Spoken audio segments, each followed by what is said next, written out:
I would like first to introduce myself by the names of Ronnie Katende Ronnie Magala. Yeah, and I'm from Makerere University. I do computer science, yeah, at courses, as you know, that building, yeah, most, yeah. Let me just leave it aside. Yeah. So today I've come to explain about the generation, the historical development, actually, the historical development of the computers, especially from the first generation to the latest development. Here we are going to look at how computers were made, how computers were evolved, how they evolved from the first generation to the latest development that we are in right now. Yeah, I know that you guys are going to, like, I know you will be waiting how to see that, was a computer a human being at first, or then later it became a robot. As you know, like, we are in the world of robots right now. But I'm going to explain. Just come and tap on my link, subscribe, and just follow me. Yeah. So I would like to start with the first generation. As we know, like, in these computers, we are going to see how, like, these men, how they use their wisdom, how they invented a machine that can easily understand our thinking, like they can easily understand like us, how they can interpret in those binary codes, how they can interpret in everything that we see, that they amazing, how they can't even get tired. That's the most amazing part. Yeah, but we are going to start like this. In the first generation, we look at the vacuum tubes. The vacuum tubes, they were created by, okay, like, they were invented because they actually, yeah, maybe they were created, but actually they were invented by John Fleming, whereby in this, yeah, from 1947 into now, you can just see that computers began in those late years, like in 1947 to 19, in terms of that, 1947, he created the vacuum tubes. These vacuum tubes looked like valves, as you can hear, valves, like these valves that always be in the, like, in these lights of, let's just cut it aside. Yeah, these vacuum tubes, yeah, they mostly used like the magnetic tapes. Those magnetic tapes, they usually were used for what? For the storage, yeah, and counting of, yeah, and calculations, yeah, mostly, though they had a low processing speed, yeah, a low processing speed, so they used to go very slow. Though he invented, yeah, I wish I could say that, man, he invented, it went slowly. Yeah, it could calculate each. Let's say that if it was given in terms of like 21 plus like 17, yeah, you could see that it would calculate this 1 plus 7. Like the way we also start from primary, like from nursery, they tell us that 21 plus 17, we have to get one by one. But when we reach to a higher level, we advance in, yeah, as we can see that he started with the vacuum tubes. These vacuum tubes were just used within what? Mostly calculations, but they were like, they used the magnetic tapes since they were very small. And yeah, as you can see, the magnetic tapes, like, they in storage mostly, yeah. Then we have their examples. Mostly the examples that were introduced, they were the ENIAC, the EDVAC, and the ENSAC, and the UNIVAC. Yeah. And for some of the advantages of these first generation computers, like, they used to process calculations. Let me say, in terms of calculation, they used to perform tasks in milliseconds. That was the very, very, very, very major use of them, like, advantage of them, like, in milliseconds. Yeah. Then the disadvantage, these ones were very many, but I'll mention a few. Like, they used to lose a lot of heat, like, as you can see, if you place many valves. Let me use these lights. There are these rounded lights. Rounded lights, they have what? They have valves inside. So those valves could like lose a lot of heat. When you come and touch it, you feel like it is hot. Yeah, actually that's the same as the vacuum tubes. Then we come and they used to consume a lot of electricity. Consuming a lot of electricity, here we can see that they used a lot of electricity, whereby you have to buy a lot, like you have to connect it to a lot. Let me say, in terms of generators, you have to connect it in terms of a lot of generators, so that for it to work in a proper way that you want.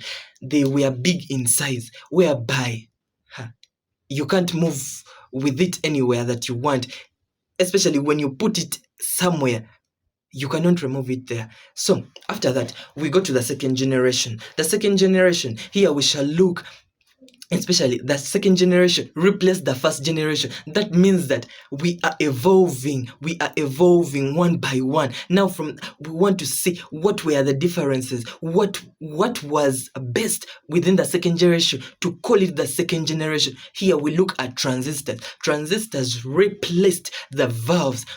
These ones were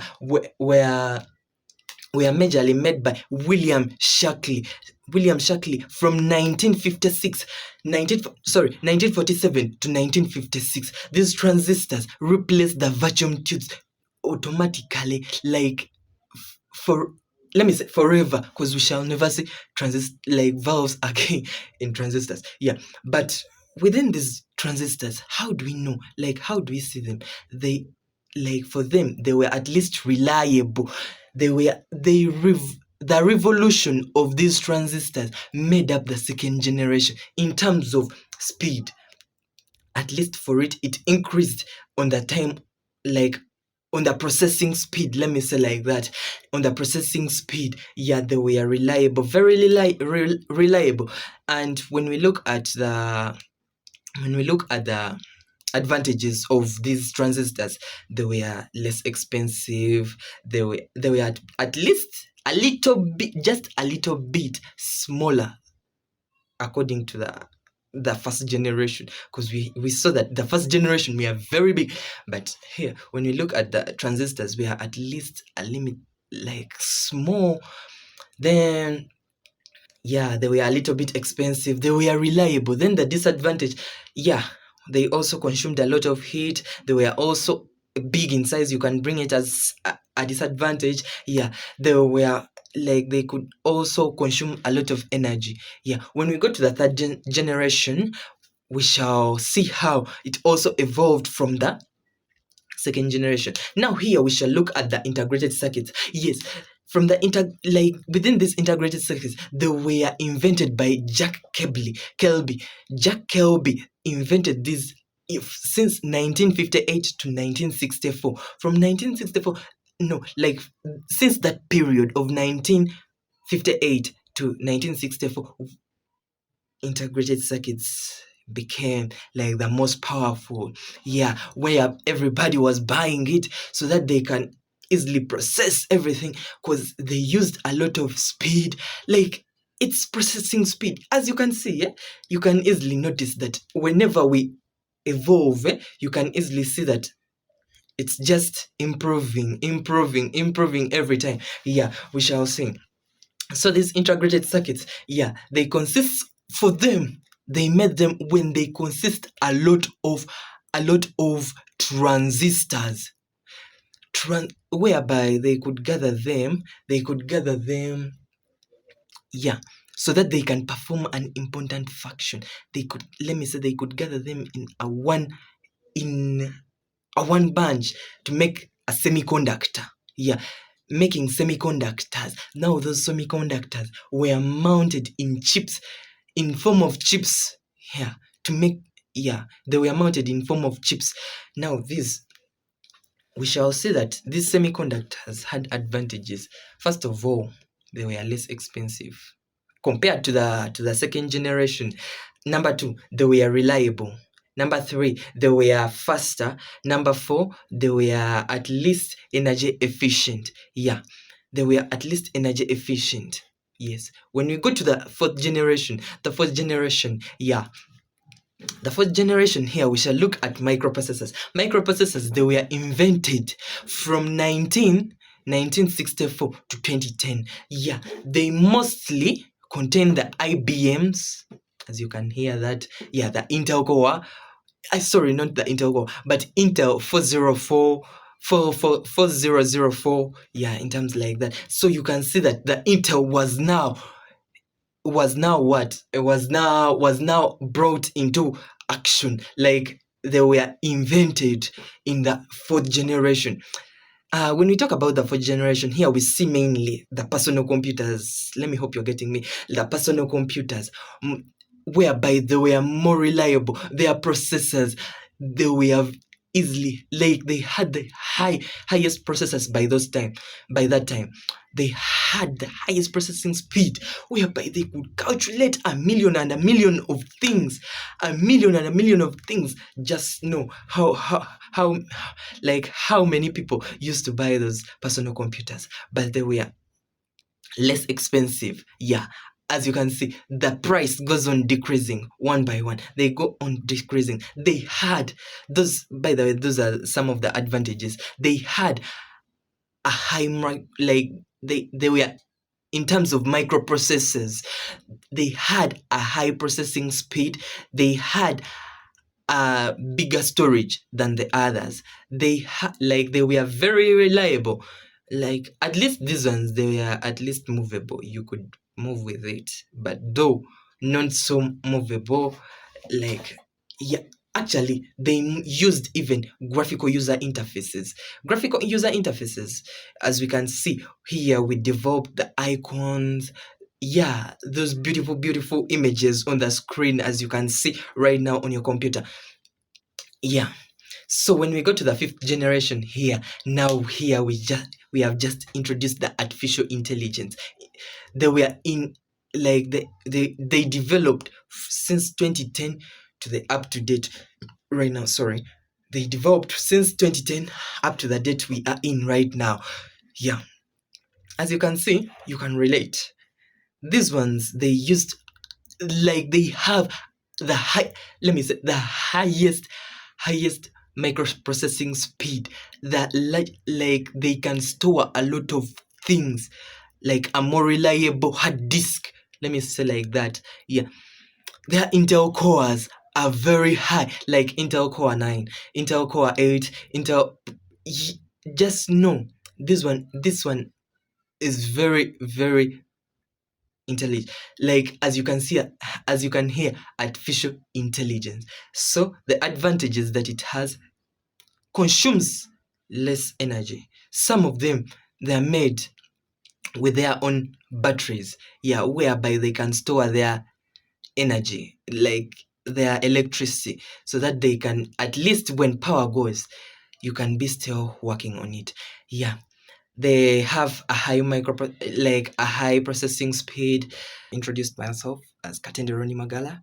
Yeah, doing computer science. So in this second part, we are going to see how the x86 processors are different from the ARMs. Yeah, here we shall see about these x86 like processors. As you can hear, how are they different from the ARMs? Yeah, we shall take note of their structures, take note of their how they were made. Now, in this part, we shall come to now let me start with the x86 processors. These ones are mostly familiar in every IT section.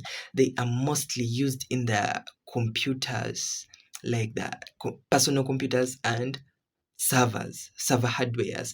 Yes, mostly these ones, let me say that they are mostly used like the sound cards, CPUs, the graphic cards, the memory, the storage yeah, like that. And these ones are ever independent on each other. They are ever independent of each other, meaning that one by one works on its own. It doesn't care about the other, but not most. Now here we shall see. Let me try to explain.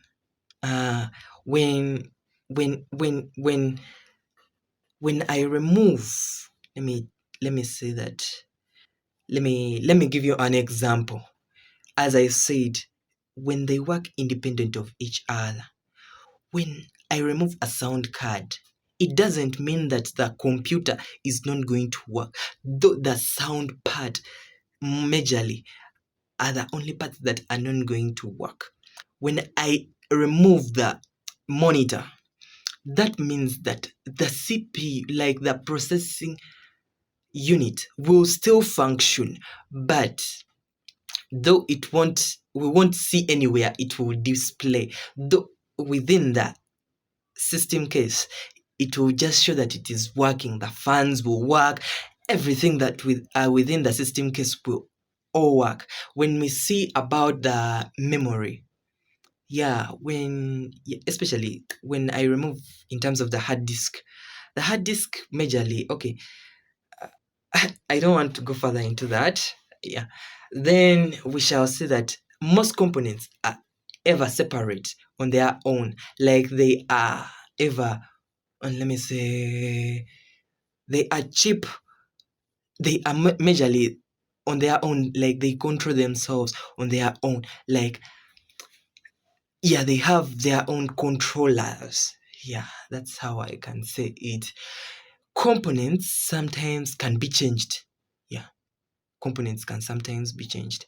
When I try to bring out and put it in this other component, let me say like the RAM, I can remove this RAM since it has a low GB, like of 4 GB, and I decide to put in a RAM of 32 GB. Yes, that's for the explanation of x86 processors. Then when we come to the ARM, these ones have no separate CPUs. These ones have no separate CPUs, whereby when I explain like this, that means that they cannot be interchanged. They work correspondingly. They are dependent on each other. So that when you remove this, that means that this one won't work. That's what I'm trying to mean. They mostly have the same physical illustration, the same physical substrates, as they work hand in hand. This one, they are majorly in integrated circuits. Yes, there. Additionally, mostly they are used in terms of the Intel, the CPUs, the AMDs, but we can see that when it comes to, that's why the system on sorry, I've forgotten about that, but yeah, that's what I can try to explain about the x86 processors and the ARMs. Yeah, thank you for watching onto my YouTube channel. Thank you very much, those ones who follow me. But please, if you have tried to watch, put a like and subscribe onto my YouTube channel. Thank you very much. Have a nice day. Bye.